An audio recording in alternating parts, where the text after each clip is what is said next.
உங்கள் தந்திவன் தொலைக்காட்சியில் சின்ன திரையின் சிங்கப் பெண்கள் மாலை 7 முதல் 8 மணி வரை காணத் தவறாதீர்கள்.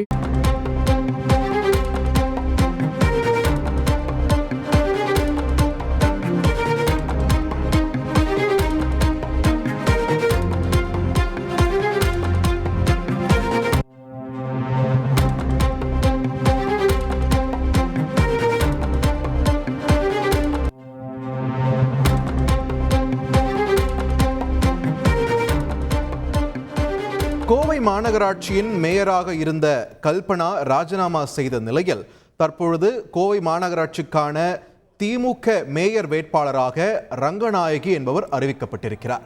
இது தொடர்பான முக்கிய செய்தியை நாம் பார்த்து வருகிறோம். கூடுதல் விவரங்களை எமது செய்தியாளர் ஹரிதாஸிடம் கேட்கலாம். ஹரி, வணக்கம். கல்பனா அவர்கள் ராஜினாமா செய்ததற்கும் இப்போ இவங்க ரங்கநாயகியோடைய இந்த வேட்பாளர் அறிவிப்பு, இதனுடைய முழுமையான பின்னணி என்ன? இவங்க ரங்கநாயகியோடைய பின்னணி என்ன? விரிவா பதிவு பண்ணுங்க.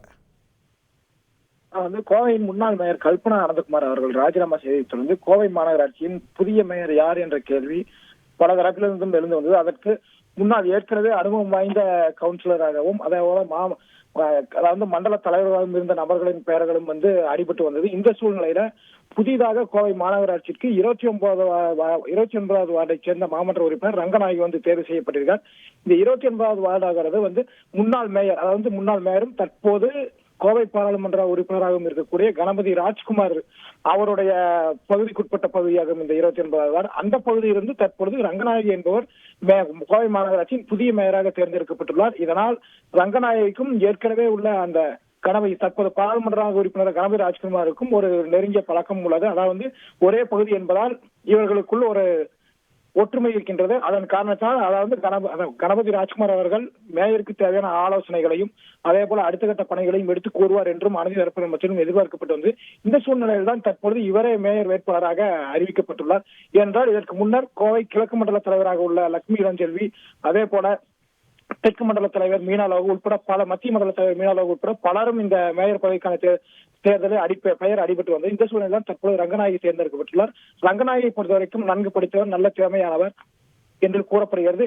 இருந்த போதும் கோவை மாநகராட்சியின் மேயர் தேர்தலில் அவர் வேட்பாளராக வெற்றி பெற்றுள்ள காரணத்தினால் அவருடைய பணிகள் என்ன எப்படி என்பது குறித்தெல்லாம் அடுத்தடுத்த பணிகள் செய்யும் போதுதான் தெரிய வரும். இருந்தபோதும் கோவை மாநகராட்சியை பொறுத்த வரைக்கும் தற்போது வரை எந்தவித அடிப்படை பணிகளும் செய்யப்படாமல் ஆங்காங்கே தெருக்களில் குப்பை தேங்குவது, அதே போல கழிவுநீர் சாக்கடைகள் தேங்கி சாலைகளில் கழிவுநீர் ஓடுவது போன்ற பல்வேறு பிரச்சனைகள், அதாவது ஏறக்குறைய கோவை மாநகராட்சியில் கடந்த 5-6 மாத காலமாக எந்த பணிகளும் நடைபெறாமல் கிடப்பில் போடப்பட்டு வந்தது.